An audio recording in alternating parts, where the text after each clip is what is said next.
Welcome to the September 11th, 2023 regular business board meeting of the Lower Merion Board of School Directors. This meeting is being live streamed and video recorded with sound for public broadcast.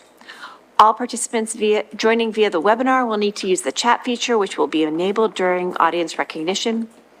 If you are attending this meeting in person, you should be aware that other attendees may be recording this meeting as permitted by the Sunshine Act.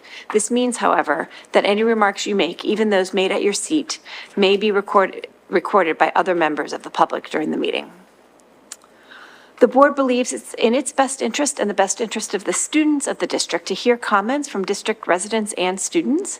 An opportunity will be given later in the meeting for public comment, both in person and through the chat feature, which will be read by Ms. Buckman.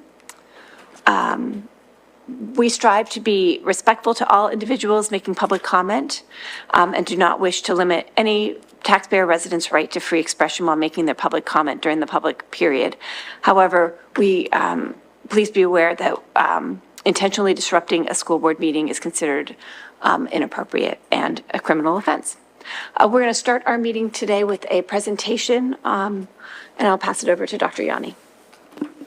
Yeah, so I'm going to pass the baton over to the curriculum team to talk about Schoology. This is the first year that we are implementing Schoology. I had the opportunity to be part of the professional learning that we did with our teachers during the opening days, and had the opportunity to hear a little bit more about Schoology last week at our curriculum meeting. What I will say is I was very encouraged when I came to the district that we're using Schoology. Of the different platforms that are out there, no one platform is perfect and no one platform has everything that we desire, but Schoology has a lot of features that I think will benefit our kids as they learn about themselves as learners, and that will help them advocate for themselves and help them become better learners throughout each of their courses. So with that, I'm going to turn it over to Dr. McGloin. Thank you. So tonight we have Laura Huddlemeyer, I'm going to get it right, who is our tech integrator at Harrington High School. And we also have Kimberly Phillips with us, who's a tech integrator for our middle level. They're going to talk to us about Schoology. Today, a letter went out to our parents. It was our real big push today for students for Schoology. So all of our students in the district during advisory or INE participated in lessons on Schoology. The platform went live, as you'll hear about from them last week. But today was our date that we were training all of our students. Our parents will have access starting on Wednesday. And so we have a Zoom meeting for them at night. And then on Thursday, we'll have an open Zoom link for a help desk for any parents who may need more information. But it is really a great tool. We're using it with our students. We're also using it for our NTAP, new teachers. I see it in the schools already being used. When I was looking at an update from Lower Merion High School, they have a professional link for all of their staff with all of their updates. So you're going to hear about how it works, but really we're seeing it infiltrate not just our students, but also our professional staff. So I don't want to steal your thunder. I'm going to turn it over to the two of you right now. Thank you. So we're going to go over our Schoology presentation. This first started last school year when we were in our implementation phase. And during this implementation phase, we worked with Schoology, our technology department, our administration, and our instructional technology integrators to meet weekly and to go through this planning and executing phase so we could have everything set up, plan our professional development, and lead us to the adoption phase, which we're in right now. During last school year, throughout the winter and spring, we held professional development for both teachers and administrators, as well as you heard during our opening days, we held more professional development to make sure our teachers were ready to use this platform. September 11th, during this week, our students are participating in Schoology lessons. Today I was at Welsh Valley and our students were engaged in the lesson and excited to take part of this. Students also began viewing this in courses on September 5th. A big shout out, September 13th, we are doing a Schoology how-to on Zoom at 7 p.m. So we welcome you to come. During this time, you'll be able to set up your accounts and learn more about the platform, how to navigate it, and some best practices. The next day, we are holding a Schoology helpline from 9:30 to 11. You can hop on and ask any questions to help you navigate this platform even better. So Schoology is a learning management system, and it's our replacement for Blackboard, which we have used for a very long time. We looked and vetted and vetted many products, and Schoology was just the number one option in our team's eyes because it's owned by PowerSchool, which we also utilize for our student information system. So that integration with our grade book and our student information works really well with Schoology. So that's one really big feature that Blackboard didn't have that we are getting out of this product. In addition, the main point of using this is for teachers to share information via their courses to their students. It could include just information. It could be an assignment where a student's turning something in digitally or taking an online assessment. And another nice feature is parents can also create their accounts to get a bird's eye view of what their students are doing, which courses they're enrolled in, and just what's going on in class. So we're now going to take a look at a short little hype video by some of our middle schoolers.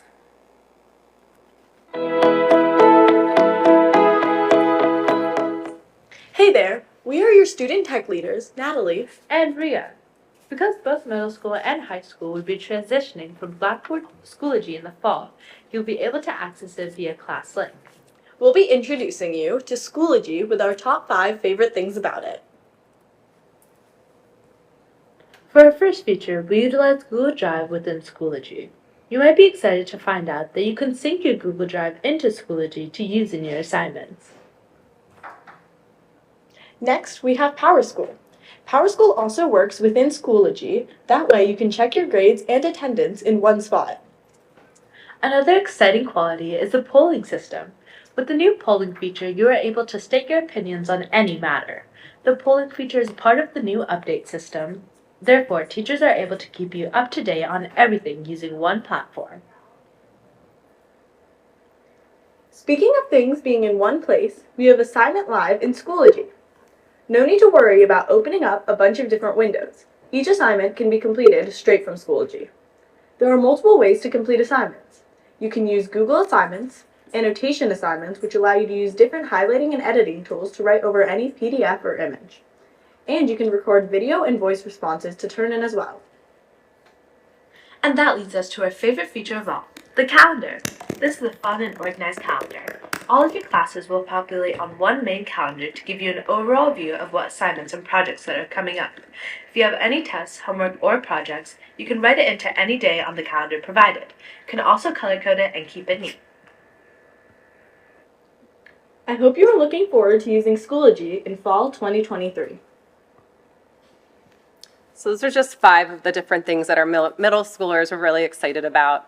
I don't know if you noticed, but on that right-hand bar, there was something called upcoming events. And that's really unique too. We didn't have that in Blackboard, where the students can see things that are coming up that have assigned due dates, which really makes managing all of their different courses at one time a lot easier. And then next. Next slide. Okay. We also spend a lot of time thinking about and planning for supporting our students and our parents in making this transition because we know it's huge. And so a couple of the things we've done in addition to the advisory lesson is we've prepared a 1-page guide that's simply how to access Schoology, how to navigate it, how to change the language, and how to get notifications and edit them. We also have this advisory homeroom lesson that's taking place this week. Something we really wanted to highlight, though, for all of you that we think is important as a parent and also as a student in navigating Schoology is having that consistency between courses. We know that having, 5+ different classes on Schoology can be really hard to find things. So you're going to find very easily the weekly planner at the very top of every course. That weekly plan came out of COVID and the pandemic learning, so that's something that stuck around here, and all of our teachers are working really hard to update those planners for their students, and you'll find that at the top. And then right below it, you'll find a welcome folder that contains their course syllabus and any other kind of important course information like their contact info. And next, we're going to take a look at some accessibility features. So there's many great things about Schoology, but the accessibility features really got us excited. So the first thing that you can do in Schoology is there's a language option. So you can scroll to the bottom and you have an option of changing all your navigation tabs to a different language. But the real star of the show is the Immersive Reader. And the Immersive Reader tool allows students to use a screen reading tool. It simplifies their experience and can provide them a picture dictionary. So it builds confidence for students that are emerging readers. It also can do Word or whole document translation for up to 100 different languages. And it also provides scaffolding to ensure that students with a variety of needs can read and access grade level text. Another tool that Schoology has is an advisor tool. This is for teachers and instructional assistants that work with students into one-to-one capacity. They're able to monitor their advisees. They can see all their courses, their grades, and their calendars to help them navigate through their school day successfully. Another tool that can help students with success is a workload planning tool.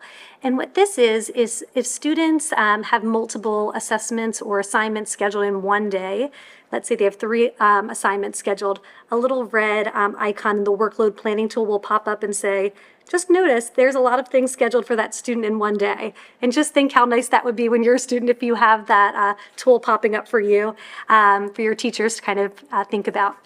So that's the advisor tool and the workload planning. And another really interesting tool that we were able to utilize in Schoology is a lockdown browser. And a lockdown browser actually allows us to lock down assessments that are taken in Schoology. And this allows us to maintain integrity when taking online assessments. And as we know, online assessments are becoming more prevalent, and this is really preparing students for that post-secondary education, making sure they're really comfortable with that online testing environment. So when you sign into Schoology as a parent, you're going to notice a course list, and you may also start to notice groups showing up for your student. So this is another feature that students have access to via Schoology, and it's just another way for them to connect. So they can connect with their extracurricular activities, such as their clubs, their sports teams. It's a really nice way for the coaches and supervisors to be able to share information or give updates in real time. All within the Schoology platform. So they're spending a lot of time in their school day on this platform, and it's just great to have those other things there too. Another thing that you can do with groups, though, that teachers personally are loving is being able to collaborate. So teachers can create their own groups within their PLCs or their departments and create resources together that can be pushed out to their separate courses. So it really makes collaboration a lot more seamless and just easier to do. And so for parent and guardian accounts, like Dr. McGloin said, we have them becoming accessible on Wednesday. And you'll notice that when you get the instructions, you're going to get an access code from PowerSchool. So if you have your parent PowerSchool account set up, you're in good shape. You just log in. There will be a Schoology tab. You're going to access your unique child's code. That's important because you don't want other people being able to access your child's Schoology account. So that code is unique to your child, and you'll sign up for a Schoology account using that. With that, you're going to get a view-only look of what your child sees for each of their courses and for any groups that they're joined to. We do like to emphasize that while you can see graded assignments in Schoology, PowerSchool is still our gradebook of record. So if you're ever confused, you just want to look at PowerSchool for that, overall grade if you have any questions. And another nice feature is you can also opt into getting notifications from Schoology just like your child can. You can set up text notifications, email notifications, and you can really get granular in what kind that you want to receive. So that's all within your settings that you can navigate starting Wednesday. And finally, we have also prepared some things to support all of our parents and guardians in making this transition. So we also have a one-page guide that's being shared out with similar things to the student guide, the account setup, navigation, notifications, and changing the language. We also have a really great short video by Kim, and it's just demoing how to set up your account. It's very short and easy to follow. And then Wednesday night, we'll have the Zoom presentation. The following day on Thursday, we have our Zoom helpline that's set up in the middle of the day. And then back to school nights, we're going to be ready to help answer questions and hopefully get everybody signed up. I just want to give a huge shout out to our two tech integrators over there, as well as Beth Hampton, who's not with us today, but she's at Lower Marion High School. It has been a huge undertaking to take us from Blackboard to Schoology, and they've done so much back-end work to make this happen. We used the train-the-trainer model to prepare our staff and our administrators. Our administrators also participated in training to make this transition happen. And so every training that happened was prepared by them, pushed out through our trainers to all of our staff. I was really proud of myself one day. So actually, in the beginning of the school year, I actually helped somebody navigate Schoology. So I wanted to pat myself on the back like I learned it. I learned it with them.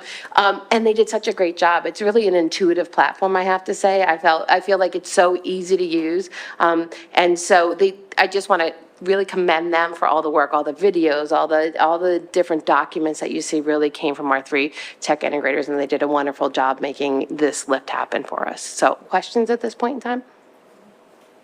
Thank you. Do we have any?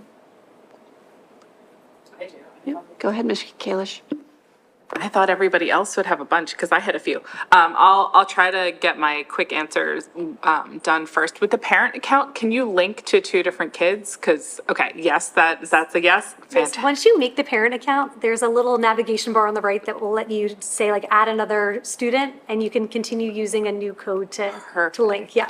That makes my life easier, which I know is going to make the kids' lives easier too. I'm really liking I loved watching this presentation in CCOB, seeing it now, how it really kind of bolsters everybody's executive functioning to have everything laid out. I particularly like the calendar feature. With the training, are we trying to get teachers using it in kind of a consistent manner so that it's not like my social studies teacher loves Schoology and puts all of their assignments in Schoology and everything's there, and my science teacher put like one exam and that was it? Yes, our teachers went through pretty intensive trainings all spring and this past PD week for teachers back to school. And I would say, just from what I've seen at Harriton, I've had teachers starting to reach out, trying to utilize the tools and set up online assessments that have never given online assessments before. So we're excited about just how excited the teachers are. And we do have some teacher requirements in place where the weekly planner is like a non-negotiable, the welcome folder, and all major tests and assessment dates need to be on the calendar. So you should be starting to see some consistency there. That's great, because it's so complicated when you have different expectations, especially when you're a kid, having different expectations from different adults. To have that all sort of streamlined for you in a consistent fashion is going to be, I don't know, it seems like it's going to be really great. When we're talking about, I'm looking at the immersive reader, does Schoology work with a screen reader for kids with low vision or parents with low vision? So for students that already need a screen reader, that would be built into their devices already. This is just an additional tool. It's actually through Microsoft. It can change the different colors. It can also do something. If anyone ever remembers having those little rulers to help them read where you just had like one line at a time, they have that built into the immersive reader. You can do 1, 2, or 3 lines for the students. So it's kind of like that universal design for learning where instead of it just being good for just a few students, it's good for all, that they know that these features are there for them. So if I were like a 7th grader and I had an assignment, could I use the immersive reader to have it read it aloud to me? Yes. Oh, that's great. Yeah. And my last question is, when we're thinking about the lockdown browser, kind of on a similar vein, is there some sort of like plagiarism or AI testing feature for assignments that get submitted through that? Or is that something that teachers have to go and do outside? Because I just know that that is something we consider as in this day and age with technology. Yeah, that's definitely been a hot topic this year. Currently, we pay for Turnitin, which is a separate product from Schoology, and a lot of schools use Turnitin. They do have an AI detection product that they currently offer for free with the product that we pay for.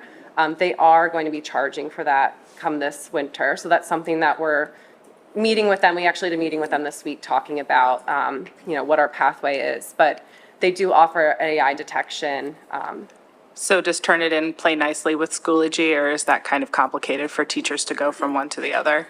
It does integrate, we just haven't made that change quite yet. Okay, So, great. Yeah. All right, that's all my questions. I'll pass it on to someone else. I'm sorry, if I could just jump in here. So the AI conversation, we're going to be talking a lot about AI over the next couple of months. But it's timely that you brought it up. What I like about Schoology and the other products we use, it's creating a digital ecosystem, so all of our systems are talking to one another. So grade pass back, being able to bring your Google Drive and have assignments in Schoology, eventually turn it in.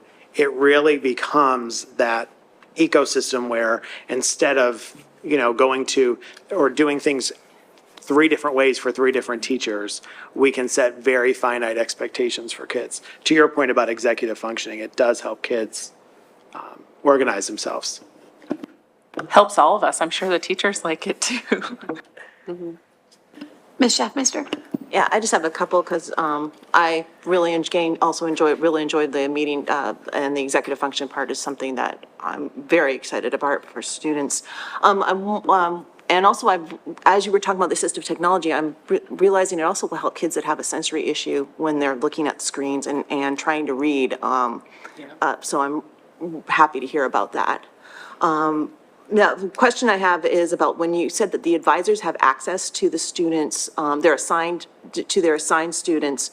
Will they receive notifications? Because it's, they have a broad scope of students they're watching from all over a number of grades, and sometimes students can fall through the cracks. Is there going to be a type of alerts built in on a broad sense that will alert them that some student has fallen behind and may need some advisory support? I'll just explain, for example, like our ISL classes, often before, teachers would go into Blackboard and individually go into each class by class to see what was upcoming for the students to kind of help them out. And this tool, they were so excited about seeing, it's going to cut down time because they're really able to get an overview of that calendar, so they're able to see what's upcoming. Also, in that advisor section, it even lets them know if something is overdue as well. So it kind of can help assist in that. I don't think there's specific notifications. Laura, I'm going to pass it over. Yeah, I think with PowerSchool still being our grade book of record, that's still going to be the number one place that if a student is falling behind grade-wise, a teacher's going to be looking at that, and that teacher will most likely have access to that student in PowerSchool. But I think what Kim emphasized is like you're getting that overview for a student instead of going class by class. It pieces it all together for you within one view, which makes it just easier, I think, for the teacher to process too in terms of what's going on in all the courses one child is in. Yeah, because then you can see some consistencies that might be happening, either good or bad. Yeah. And then I'm wondering, is there a tool, a complaint I've heard from students is that there's not a tool to allow you when you're doing a class project, how to connect together. And is there something in that will help them, like you really through that group, is that group kind of mechanism able to help them with that type of communication needed beyond class? The group feature would probably not be utilized for that, but what students a lot of times do for working collaboratively is using any of the Google ecosystem, because that allows students to share within. They can work inside of it. They also can comment or chat back and forth while they're working on a project. And often we see that teachers really like to utilize that feature, and students are comfortable with it as well. Okay. Yeah. And back to something Shana talked about is like how teachers are, getting teachers to use it. Are you getting feedback that they're finding this intuitive? Because a lot of that is like Blackboard was not very intuitive with how you needed to use it. So I'm wondering, are you getting feedback from teachers that this is how it feels to work in that space? Yes. I think in our area, we worked with teachers, on all varying approachabilities to technology, and throughout, everyone keeps saying, wow, like, I just feel like this already feels so comfortable to me, which is what, when you're, Laura, do you feel like? Yeah, at the high school level, I've heard teachers make comments that they felt like this transition has not felt stressful at all. And they're comparing it to their transition with Blackboard. And I know it was a big lift to get teachers to do things on Blackboard, like try discussions and try assignments. And just from what we've seen, there's teachers trying tools and taking risks that haven't historically tried that before. So we're really excited for them. They're really digging in, and yeah, we're excited to see what the school year brings. Okay, great. That's great to hear. Yeah. Thank you. During the professional development day, the thing that struck me, we were at Lower Merion High School. I was sitting with social studies teachers, and there were teachers, they were building their courses in a sandbox to practice. And over and over and over again, it was right after my convocation speech when I said, tell us what you need. They wanted to start using Schoology right away. They didn't even want to wait until, this week to get going, because I think once you've used Blackboard and then you transition to Schoology, you feel so much better about the functionality and the capabilities. Thank you. Dr. Sotner, who's joining us via the web. Do you have any questions?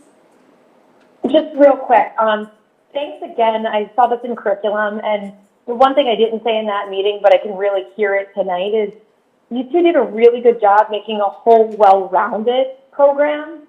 So I just thought it was one of the best ways that we've rolled out a new project, and you kind of thought through every single, every single user, what they need, what are the tools that they need, and what are the supports around it. So I just wanted to thank you for that, because it's really well done.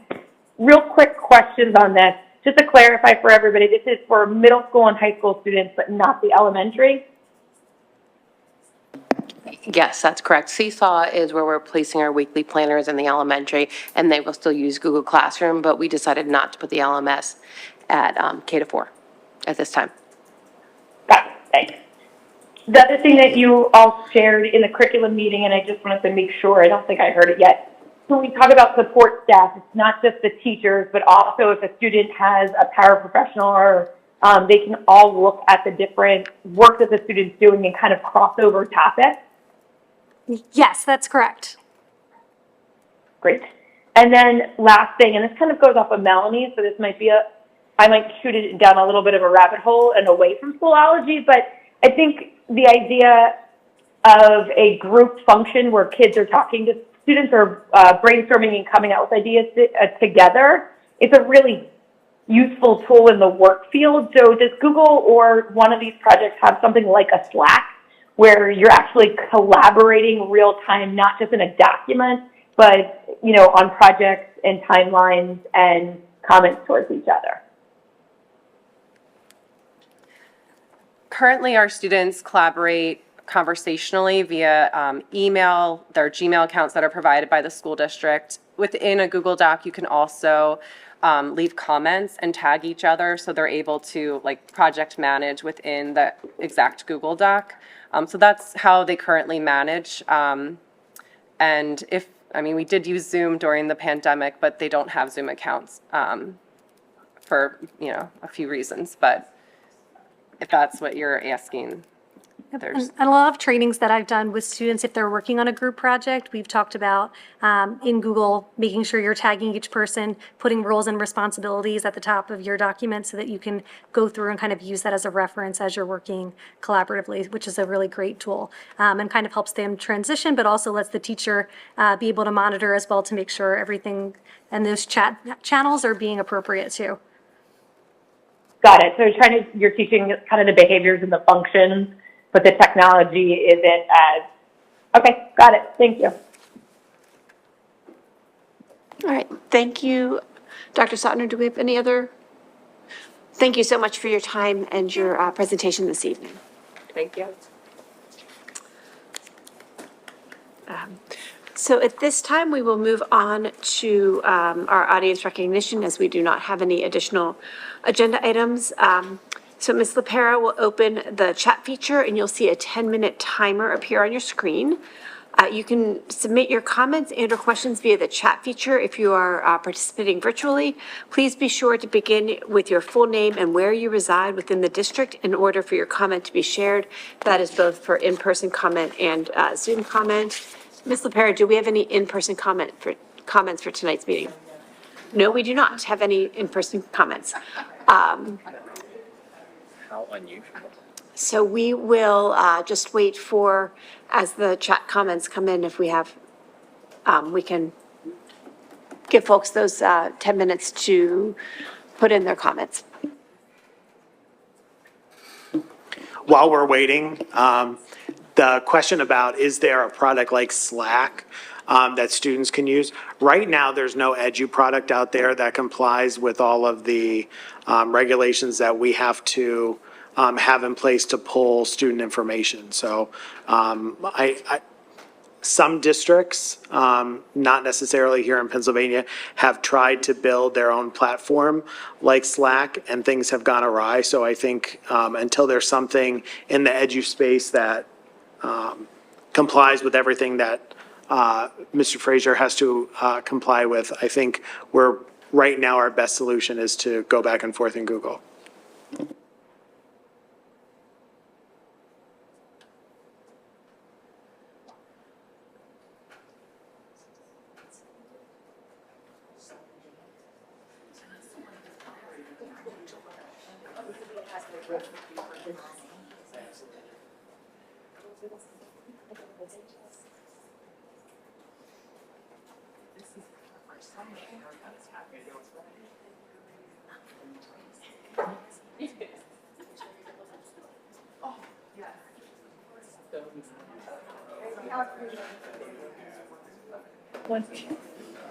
We do have a comment in the chat from Karen Fox of Narberth. I just want to say how thrilling it is to hear that accessibility and needs like EF and more are now being actively considered.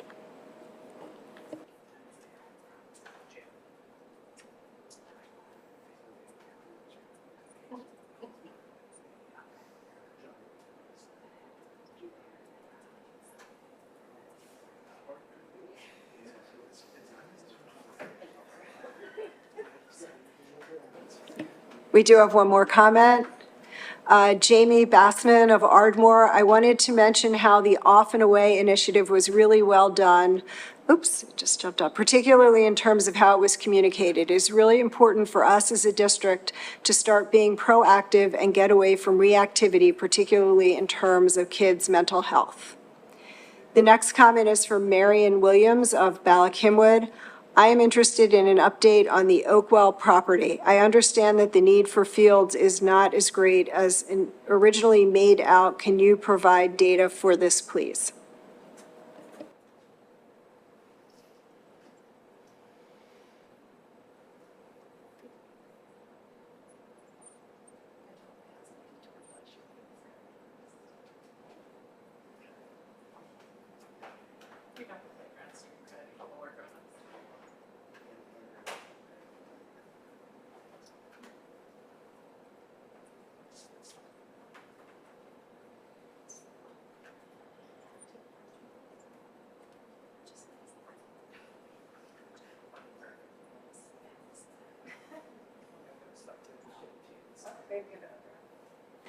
We have another comment from Jill Altschuler of Marion Station. Good evening and welcome to LMSD, Dr. Yanni. This week is National Suicide Prevention and Awareness Week. I'm curious what the school district, specifically the high schools, is doing to educate and engage the students, our kids, and increase their knowledge and awareness about depression and suicide, encourage and empower them to get help for themselves and others, breaking down the stigma and sense of isolation, and much more. This is something that needs to be discussed more than just during this particular week and month of awareness, but it is an opportune time to get started. For starters, there are high school curricula available from esteemed organizations such as Erica's Lighthouse and SAMHSA. As a parent who is passionate about mental health and student mental health in particular, which the board members and administrators present tonight can attest to, I have provided suggestions based on tireless work I have done to educate myself on evidence-based practices for school mental health supports, resources, and programming, all for the sake of hopefully collaborating with the school district.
Okay, Ms. Buckman, were there any additional comments? Nope. Okay, thank you. Just the ones we read. Thank you. Regarding the question about mental health supports, in addition to Safe to Say, which is being reintroduced in our schools, that, you know, it's a great mechanism for kids to report if they know of someone that might be a danger to themselves or others, or if they themselves are a danger to themselves or others. It's a great tool that's been used well by students over the last couple of years. In addition to that, we're in the process of setting up my superintendent's advisory teams at our secondary buildings. Those team meetings, so the students are going to be a cross-section of the building so that they'll be a representative sample of the entire student body.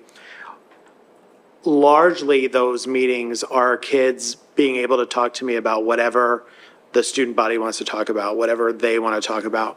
One of the things that we will spend some time on is the social emotional part of school. How are they feeling about school? How are their peers feeling about school? We'll actually use those groups as sort of a vetting mechanism for some of the things that we can bring forth to do with kids in school. So I know there's been, I know there's a lot of passion around social emotional instruction, mental health, and you're going to see lots of evidence of those things happening in our schools this year. Ms. Frazier, was there anything specific from your department that you wanted to highlight? No, I would just say that there is a lot that we do related to student wellness. There's great resources on our counseling portions of our websites and the newsletters that our counseling departments at each level provide to families. And we also are including student representatives on our wellness committee for this year as well. So kind of to your point of student voice in that matter, I think, yes, this week is important, but every week is important in terms of student wellness. And it's much bigger than suicide prevention from our perspective. It's all of the other things that we put into place for our students, in addition to the suicide prevention, which we do address. We appreciate the kudos on Off and Away, and thank you to Mrs. Buckman and her team for the graphics behind that, and Ms. Schaefer and the Wellness Committee for bringing that initiative home. I will tell you today at Harriton High School, a student named Harrison walked by me, and I know his name is Harrison because he reminded me as I had my phone out, it's supposed to be Off and Away. He had emailed me about a week ago asking where Off and Away came from. Today, I'm really proud to say that he understood Off and Away. And when I told him that I was just taking some pictures for Twitter, he said he would check later to make sure that I indeed was taking pictures for Twitter. So it's a good reminder for all of the adults in the building too, just like we're asking kids to put their phones away. I think it's a good reminder for the adults to do the same. And then finally, there was a question about Oakwell. There was a meeting last March that there's information from. We'll make sure that gets reviewed. And over the next couple of weeks and months, we'll be having some more conversations about fields in Oakwell. Thank you, Dr. Yanni. For upcoming meetings, we have 3 sort of upcoming meetings in person in the DAO boardroom here, unless otherwise noticed. They're all live streamed and recorded. On Thursday, September 14th, is the Facilities and Purchasing Committee meeting here at 8:30 a.m. On September 18th, next Monday, is our monthly regular business board meeting, again, 8 p.m. here. And on September 27th, that's a Wednesday, the Communications Committee meeting, that will be at 7 p.m. via Zoom. And also a shout out to the ISC meeting that'll be next Tuesday at 9:30 a.m. Upstairs here, it's in person, and Dr. Yanni will be presenting to the ISC. So thank you all for coming tonight, and we will see the meeting adjourned. Thank you.